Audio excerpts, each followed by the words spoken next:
Hello. Coronavirus is real, and it is not a thing to be joked with. The myth that we had that it doesn't affect Africans should be wiped from our minds by now, looking at the number of cases that have been reported already from Africa.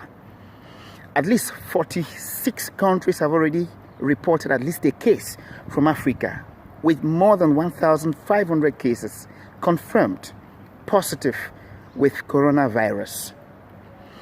When we look at the number of cases that have been reported worldwide, especially in Europe, Asia, and America, one would say Dr. Tedros, who is the Director General of WHO, when he said the other day, when the WHO, that organ, was doing a press briefing, that Africa should be ready for the worst. He wasn't saying that to belittle Africa or to let Africa panic. He actually evaluated the situation, what coronavirus is, and made the statement, which I say he was very correct. Dr. Tedros, remember, he's an African. He's the Director General of WHO. African, Ethiopian to be precise. He said this, and if you have a good thinking mind, you will say the same thing. Africa should prepare for the worst. If we do not take the measures seriously, brothers and sisters, we will see the worst. You know why? Because look, for example, the giants of the world who have everything. Look at America. America is ranking the third highest hit country in the world now. They have everything.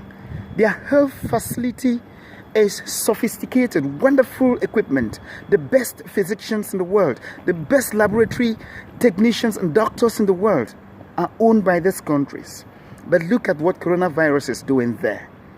Brothers and sisters, it is not a time for you to argue the numbers that are being reported by some of those governments in Africa. Like in Cameroon, we are already above 56 cases. People stay there and argue that it's not true. They are reporting those cases because they want to get money from United Nations. No. Okay, let's say it is not true. But do you think it will not reach Africa? If you think that it is not yet there, do you think it will not reach Africa?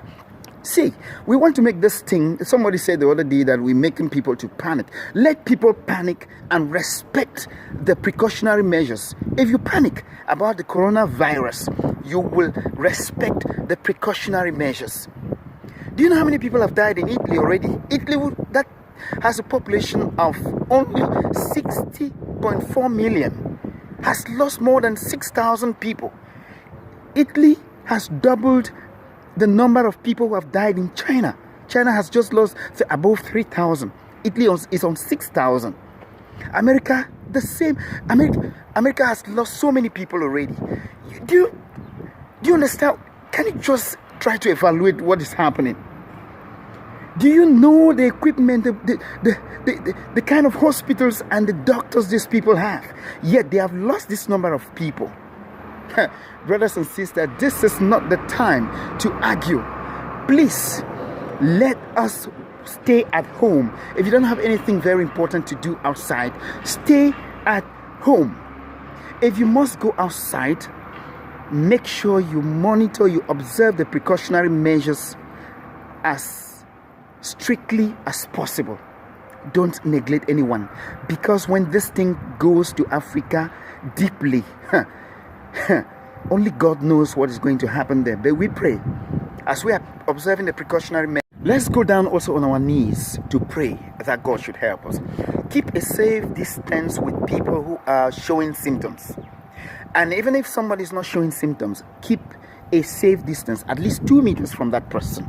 Because there are a lot of people there who already have the virus, but they are not showing symptoms. We call them asymptomatic patients. Patients who are not yet showing symptoms. Therefore, you must be very careful. Wash your hands frequently with soap. If you are in a place where you don't have water and soap, brother, make sure you have a disinfectant in your pocket so that you can use it frequently. Don't shake hands with anybody. And let me reiterate this point. Do not be angry with anybody who is trying to observe the strictly the measures to prevent contraction of this virus. For example, if somebody refuses to shake hands with you, don't be angry, please, because you are expected to do the same. Brothers and sisters, stand up for this. See how many cases have been reported from Algeria. Very few, let me say 200 and above 200, but they have more than 15, about 17 to 20 people who have died. That is a very high percentage compared to what coronavirus is doing in killing people. Like there are countries that have thousands of cases, but they have lost only a few hundreds of people. If you look at that, compare the percentage that we have already lost in Africa now, it is very high, brothers and sisters. Egypt the same. So we have to be very careful. That tells you that if many more people are infected with this virus, many people will die. So let us stand up. This is not a time to argue anything, but focus on the precautionary measures. If you have a fever, headache, you're having breathing difficulties, please go to the hospital and seek physician's advice. Let them advise you. It might just be a normal cough. It might be coronavirus. You don't know. So the only place where you will clear your doubt is at the hospital. If you go there, they will tell you. If you don't go there, because I know there are a lot of people out there right now who, because the person is afraid that it will be coronavirus. My brother, if you fail to go to the hospital, that fear that you have harbored in you will kill you very fast. So you better go to the hospital. Let whatsoever thing it is, whether it is coronavirus, let it be identified very quickly and you will not die. It is good news for you to hear that more than 95,000 people have recovered out of about 300 and maybe, I don't know, about 350 cases now, 350,000 cases. More than 95,000 people have recovered from coronavirus. It doesn't mean that if they say this particular virus does not have a cure, everybody will die. No, not everybody will die. It is very important for you to know that. So, if you feel like your body is not as it used to be, go to the hospital. It is also sad to know that they have put hotlines, for example, in Cameroon, where, for example, in Elime, I came across something on social media where the director of public health there has put a hotline, given out a hotline that the people should call if they feel like something is wrong with them. When there is no light for more than 2 weeks, people's phones are off. How do you expect them to call?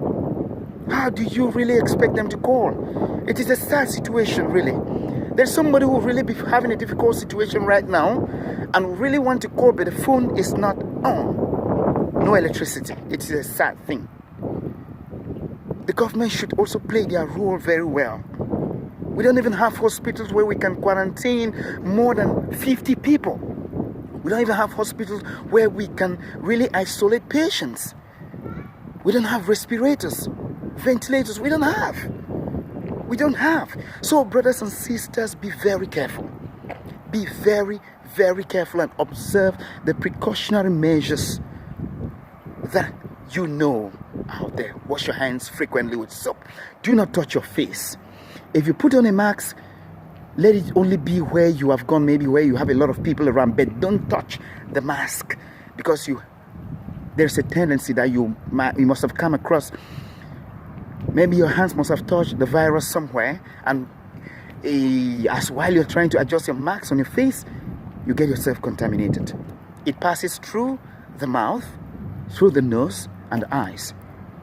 So there are also other advice that we should drink hot water or something that is warm frequently. I think it's also a good one. So that when the virus is in your throat, you can easily flush it into the stomach, where it will reach, and the hydrochloric acid right in the stomach, they will kill it. So let us be careful. Let us be careful and stand up for this. Let's fight coronavirus. God bless you. May you be protected. My name is Edmond, Elime.